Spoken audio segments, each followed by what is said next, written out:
शिवाय। ओम नमः शिवाय। गुरुजी मेरे कई प्रश्न है, उनमें से स्टार्ट करती हूँ अभी। गुरुजी जैसे हम अष्टमी की पूजा करते हैं तो उस दिन हम कन्या को जिमा देते हैं, लेकिन आपसे जुड़ने के बाद हमने नवमी का व्रत करना शुरू किया, अब 10वीं को ही सब कुछ करते हैं। तो गुरुजी उस दिन पे कन्या तो बिठा दी हमने, लेकिन जो मैंने नौवे रात मतलब 9वें दिन का व्रत किया और फिर वो 10वें को हवन वगैरह करेंगे, तो गुरुजी वो 9वें व्रत करूंगी मैं, उसको कैसे खोलेंगे? क्या सूखा प्रसाद बांट दे अगले दिन?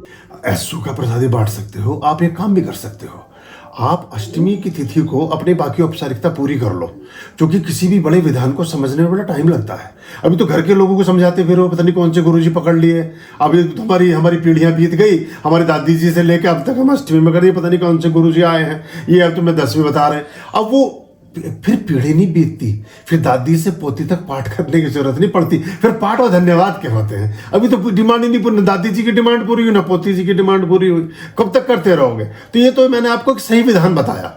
तो जो विधान लोगों को पता है, हालांकि जो बड़े गुरु हैं जानते हैं, पता नहीं मैं तो समझ नहीं पाया। मैंने कई बार उनसे जिक्र किया, भाई तुम बताते क्यों नहीं है ये बात? जब तुम सहमत हो मुझसे अकेले में बैठ के कह रहे हो हाँ जी हम भी यही करते हैं, तो अपने शिष्यों से क्यों नहीं कराते हो?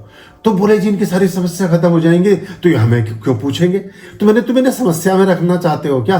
मतलब ये जैसे वो डॉक्टर नहीं होता कि बीमार बने रहे, बस आप हर महीने पहुंच के पर्ची लिखवाते रहे, फीस देते रहे। तो ये मैं इसको नहीं मतलब मानता नहीं हूं। मैं मानता हूं कि आप मेरे साथ रहें, प्रेम पूर्वक रहें, पूरे जीवन रहें। और अगर आपका मन जरा भी लग रहा है कि नहीं गुरुजी हमारे मन पसंद नहीं है, तो आपको स्वतंत्रता भी है। वो कोई कैद थोड़ी है, ये कोई ऐसा मतलब जेल थोड़ी कर दी कीजिए जबरदस्ती गुरुजी गले में लटके पड़े हैं, आदमी का बेचारे का मन भी नहीं कर रहा नमस्ते करने को, वो अपना खीर पूड़ी मंगा रहे हैं, तो वो भी मजे वाली बात नहीं है।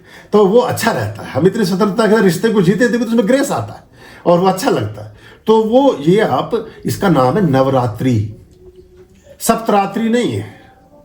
और अगर सप्तरात्रि होता तो आप अष्टमी मनाते, जब ये है ही नवरात्रि और 10वां सिद्धिदात्री चा जो सिद्धि देगी। देखो मैं आपको बता दूं, जो कि वर्कशॉप का मतलब यही था। अब बस पता नहीं कहां से शुरू हो गया, क्या लोग पता नहीं, उन्हें 5-7 दिन भी नहीं रहा जाता भूखे। अरे यार तो भैया करो ही मत शुरू यार, या फिर ढंग से कर लो उसको। अब उसमें उन्हें पता नहीं क्या क्या पूड़े पकोड़े, अरे उसी में खा लो, व्रत में खा लो थोड़ा बहुत, ये तो शरीर और अच्छा हो जाता है। अगर थोड़े दिन बिना उसके भी रहोगे ज्यादा अनाज के तो और बढ़िया ही तो रहेगा। देखो मैं आपको एक मिनट बताता हूं।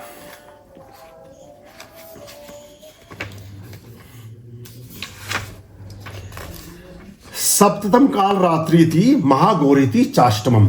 महागौरी जो है वो 8वें दिन की देवी है, ठीक है। अपने 7वें दिन सप्तम काल रात्रि पे निपटा दिया। काल रात्रि रीइंकारनेशन करती है, पुनर्जन्म करती है, वो शनि और शिव जैसी समझो उनको आप। तो आपने तो सारा सप्पन सप्पा कर दिया, जिस दिन निपटा दिया सारा काम। अब उसमें फिर से आपका जो है सिद्धि, आपकी जो महागौरी आई जिस दिन, उस दिन तो आप है ही नहीं उपस्थित। उस दिन तो आप खा पी के सब बांट बूट के काम निपटा के अपना खाली बैठे हैं। तो महागौरी देखती हुई आपको निकल गई आगे। फिर 9वां सिद्धिदात्री आई और नव दुर्गा प्रकृति था, जो 10वां दिन आपको जिस दिन सिद्धि प्राप्त होनी थी, उस दिन तो आप है ही नहीं। ना आप पाठ पर हैं, ना आप आसन पर हैं, ना आप ज्योत पर हैं, आप कहीं भी नहीं है। तो वो आपके घर के आगे से निकलती हुई ऊर्जा जा रही है और जहां वो उसे दिखेगा वहां रुक जाएगी फिर वो। तो ये इसको ऐसे ही मनाएं, ऐसा ही अच्छा चलेगा और ऐसे ही ठीक रहता है। हाँ, अब आप एक काम कर लो, अपनी जो औपचारिकताएं हैं, बाकी छोटी मोटी जो औपचारिकताएं, आप अष्टमी से सेलिब्रेशन शुरू करो ना। अष्टमी का भी सेलिब्रेट करो, नवमी का भी सेलिब्रेट करो, और 10वीं का अपना अकेले का अपना साधना, और उस दिन का उस तरह का व्यवस्था रखो। तो बात आपकी ये थी कि प्रसाद ऐसे कर लो, खत्म बात। वो भी सब खुश, बोले तुम्हारी अष्टमी, और किसी जो और कोई आदमी बैठे टेढ़ा चश्मा लगाए, बोले उनकी नवमी और मेरी 10वीं, हमारे तीनों का त्योहार हो गया। करते तो ऐसे ही, क्योंकि हमारी अष्टमी की मानता है ना, तो अष्टमी को कड़ाई कर देते हैं।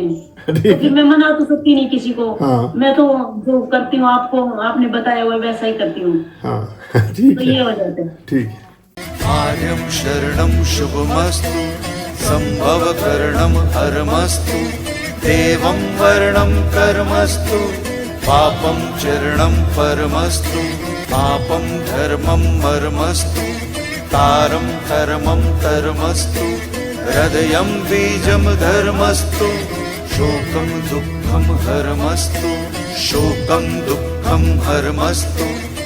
आर्यं शरणं शुभमस्तु, संभव करणं हरमस्तु, देवं वर्णं कर्मस्तु, पापं चरणं परमस्तु, पापं धर्मं मर्मस्तु तारं कर्मं कर्मस्तु हृदयं बीजं धर्मस्तु शोकं दुःखं हर्मस्तु शोकं दुःखं हर्मस्तु पापं धर्मं मर्मस्तु तारं कर्मं कर्मस्तु हृदयं बीजं धर्मस्तु शोकं दुःखं हर्मस्तु शोकं दुःखं हर्मस्तु शोकं दुःखं हर्मस्तु